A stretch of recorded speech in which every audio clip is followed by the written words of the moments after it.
अक्लमंद हंस। एक बहुत बड़ा विशाल पेड़ था। उस पर बीसियों हंस रहते थे। उनमें एक बहुत सियाना हंस था, बुद्धिमान और बहुत दूरदर्शी। सब उसका आदर करते ताऊ कहकर बुलाते थे। एक दिन उसने एक नन्ही सी बेल को पेड़ के तने पर बहुत नीचे लिपटते पाया। ताऊ ने दूसरे हंसों को बुलाकर कहा, देखो, इस बेल को नष्ट कर दो।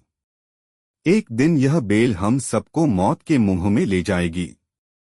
एक युवा हंस हंसते हुए बोला, ताऊ, यह छोटी सी बेल हमें कैसे मौत के मुंह में ले जाएगी? सियाने हंस ने समझाया, आज यह तुम्हें छोटी सी लग रही हैं। धीरे धीरे यह पेड़ के सारे तने को लपेटा मारकर ऊपर तक आएगी। फिर बेल का तना मोटा होने लगेगा और पेड़ से चिपक जाएगा। तब नीचे से ऊपर तक पेड़ पर चढ़ने के लिए सीढ़ी बन जाएगी। कोई भी शिकारी सीढ़ी के सहारे चढ़कर हम तक पहुंच जाएगा और हम मारे जाएंगे। दूसरे हंस को यकीन न आया, एक छोटी सी बेल कैसे सीढ़ी बनेगी? तीसरा हंस बोला, ताऊ, तू तो एक छोटी सी बेल को खींचकर ज्यादा ही लंबा कर रहा है। एक हंस बड़बड़ाया, यह ताऊ अपनी अक्ल का रौब डालने के लिए अंटशंट कहानी बना रहा है। इस प्रकार किसी दूसरे हंस ने ताऊ की बात को गंभीरता से नहीं लिया। इतनी दूर तक देख पाने की उनमें अक्ल कहाँ थी। समय बीतता रहा। बेल लिपटते लिपटते ऊपर शाखों तक पहुंच गई। बेल का तना मोटा होना शुरू हुआ और सचमुच ही पेड़ के तने पर सीढ़ी बन गई, जिस पर आसानी से चढ़ा जा सकता था। सबको ताऊ की बात की सच्चाई सामने नजर आने लगी। पर अब कुछ नहीं किया जा सकता था, क्योंकि बेल इतनी मजबूत हो गई थी कि उसे नष्ट करना हंसों के बस की बात नहीं थी। एक दिन जब सब हंस दाना चुगने बाहर गए हुए थे, तब एक बहेलिया उधर आ निकला।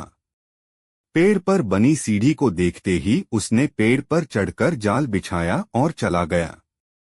सांझ को सारे हंस लौट आए। पेड़ पर उतरे तो बहेलिये के जाल में बुरी तरह फंस गए।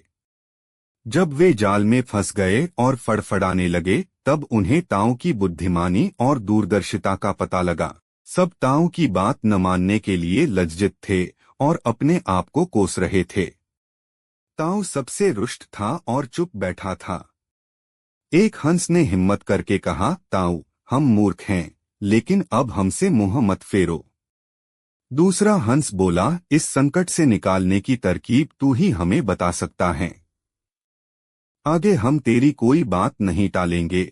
सभी हंसों ने हामी भरी। तब ताऊ ने उन्हें बताया, मेरी बात ध्यान से सुनो। सुबह जब बहेलिया आएगा, तब मुर्दा होने का नाटक करना।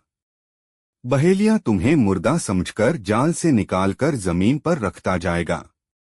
वहां भी मरे समान पड़े रहना। जैसे ही वह अंतिम हंस को नीचे रखेगा, मैं सीटी बजाऊंगा। मेरी सीटी सुनते ही सब उड़ जाना। सुबह बहेलिया आया। हंसों ने वैसा ही किया जैसा ताऊ ने समझाया था। सचमुच बहेलिया हंसों को मुर्दा समझकर जमीन पर पटकता गया। सीटी की आवाज के साथ ही सारे हंस उड़ गए। बहेलिया अवाक होकर देखता रह गया। सीखा, बुद्धिमानों की सलाह गंभीरता से लेनी चाहिए।